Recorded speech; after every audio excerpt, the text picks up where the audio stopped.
ఏం చేయాలి? రొట్టె ఎండిపోయింది, ఎండకు ఈ రొట్టె అంతా ఎండిపోయింది, ఏం చేయాలి?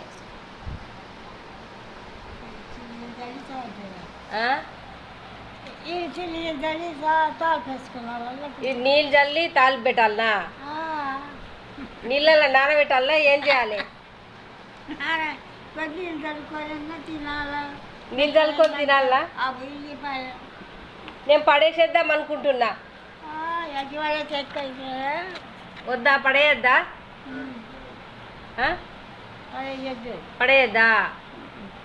ఏవో పడేసేద్దాం అనుకుంటున్నా, ఎండిపోయిందిగా ఆయి. ఇప్పుడు దీన్ని ఎండిపోతే పడేయద్దా? అయితే చాలా చేసుకుంటుంది నాడు గూట్లో రొట్టెలు చల్ల రొట్టెలు బాగా అయితే గూట్లో పెట్టి పెడుతుంటే నీళ్ళు పెట్టి అవి బర్రెలు తీసి